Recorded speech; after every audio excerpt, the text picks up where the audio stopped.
vous êtes d'accord avec moi pour dire que cette image-là, elle est magnifique. Puis ça aussi, c'est vraiment beau. Et si je vous demandais votre avis sur ça? Ben, vous me diriez sûrement que c'est juste un trottoir sale et usé. Mais si on prend bien le temps de regarder, d'observer avec nos yeux, ben, on se rend compte que le trottoir, il est sale. Donc peut-être qu'un jour, il y a des enfants qui sont venus jouer à la marelle dessus et que quelques jours plus tard, la pluie a lentement effacé leur beau dessin.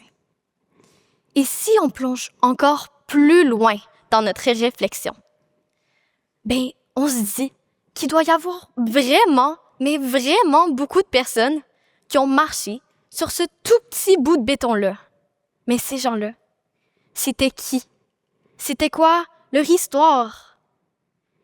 Est-ce qu'ils étaient tristes, fâchés ou même heureux? Et ils allaient où? À l'école? Au travail? Ou même à l'épicerie? Là où vous voyez un trottoir, je vois une histoire. Parce que selon moi, la beauté, elle est partout. Il suffit juste de prendre le temps de la regarder. Moi, j'ai appris à voir la beauté très jeune parce que j'ai une date d'expiration. Pas celle sur les pots de yogourt, non. Je parle de la date d'expiration de mes yeux. En effet, j'ai une maladie dégénérative de la rétine qui fait que je perds graduellement la vue, donc je vais devenir aveugle. J'ai reçu le diagnostic à l'âge de 7 ans et un peu plus tard, 2 de mes 3 frères ont reçu la même nouvelle.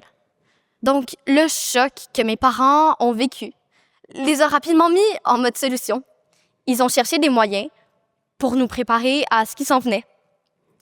C'est alors qu'une spécialiste leur a dit que la meilleure chose qu'ils pouvaient faire, c'était de remplir notre mémoire visuelle. Elle parlait surtout de regarder des images dans des livres. Mais mes parents, eux, ils ont voulu faire les choses en grand.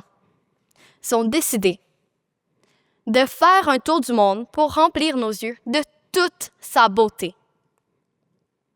On a alors voyagé pendant 15 mois et ce fut honnêtement l'expérience la plus incroyable de ma vie. On a traversé l'Afrique, exploré les mystérieuses contrées d'Asie et aussi j'ai visité une communauté au fin fond de l'Amazonie où j'ai rencontré des gens extraordinaires. Et d'ailleurs, tout au long du voyage, mes frères se liaient d'amitié très vite avec tous les enfants qu'on croisait. Peu importe à quel point notre mode de vie était différent du leur. Pendant ce voyage, j'ai vu des paysages à couper le souffle et des animaux de toutes sortes. Des lions, des girafes, des hippopotames. J'ai vu des troupeaux d'éléphants. C'était incroyable. Mais au final, ce voyage fut une source d'apprentissage sans fin. Mais surtout, il a changé ma façon de voir les choses. J'ai appris à m'émerveiller devant le moindre petit détail et à être curieuse. Parce que je sais que je pourrai probablement jamais revoir ces choses-là. Donc, j'en profite. Mais c'est surtout un choix que je fais. Je choisis de profiter de la vie avec la vision que j'ai en ce moment. Parce qu'aujourd'hui, je les vois, les beaux couchers de soleil. Mais évidemment, il m'arrive, comme tout le monde, d'avoir des obstacles à surmonter. C'est vraiment pas toujours facile. Mais si j'arrive à passer par-dessus, c'est parce que je choisis de penser d'abord à ce qui va bien. Un des meilleurs exemples, c'est notre fameuse mésaventure à Quito, en Équateur. Donc, on était au sommet d'une montagne. Puis pour redescendre, on devait prendre un téléphérique. À mi-chemin, la cabine s'est arrêtée. On pensait que ça allait durer 5 minutes puis repartir. Mais les minutes se sont transformées en heures, en plusieurs heures. Au final, on a passé 10 heures enfermés dans cette petite cabine suspendue au-dessus du vide. Puis je peux vous dire que j'étais vraiment tannée à la fin. Mais malgré le fait que j'étais fatiguée puis épuisée, je me souviens encore à quel point la vue de la ville illuminée était belle. J'ai pris le temps de m'émerveiller, à la place de penser à tout ce qui allait mal. Puis c'est vraiment le cas de le dire dans cette situation-là. Et d'ailleurs, on se concentre souvent sur la négativité, tellement qu'on s'en rend même plus compte. Et si on y prête attention, on le voit partout, dans pratiquement toutes les nouvelles, dans beaucoup trop de nos pensées et celles de nos proches, et aussi à l'école. Mais savez-vous pourquoi on se concentre autant sur ça? C'est un fait psychologique appelé biais de négativité. Donc, c'est une distorsion de la pensée qui va donner plus de poids aux informations et aux expériences négatives. C'est pour ça qu'on a tendance à voir le verre à moitié vide. Mais comment faire alors pour voir le bon côté des choses si c'est un réflexe de notre cerveau? De faire le contraire. En fait, c'est simple. Notre cerveau, c'est comme un muscle. Donc, si on l'entraîne à faire quelque chose, ça va devenir plus facile.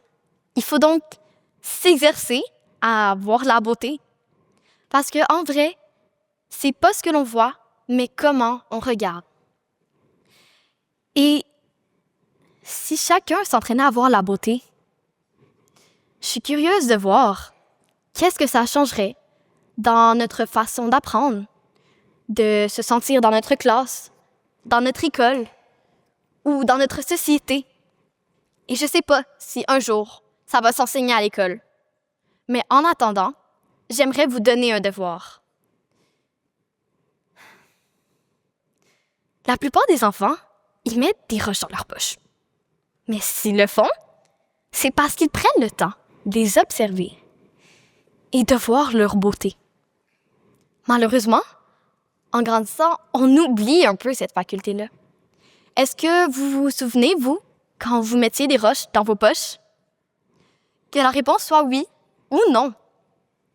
Le défi que je vous donne, c'est la prochaine fois que vous vous promenez en forêt ou sur le bord de l'eau, d'observer les roches, d'en trouver une que vous aimez bien et de la mettre dans votre poche. Comme ça, quand ça ira moins bien, sortez-la et rappelez-vous que la beauté est partout.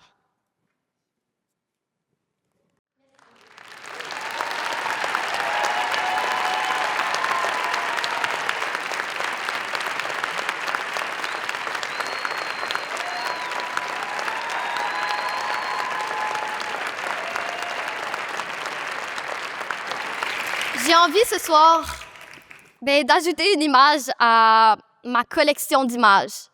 Donc, pour remplir ma mémoire visuelle, j'aimerais vraiment me rappeler de ce moment si spécial que j'ai passé avec vous. Donc, j'aimerais vraiment prendre une photo.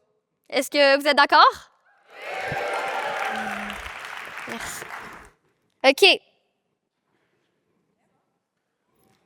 Levez-vous. OK. 3, 2, 1. Merci beaucoup.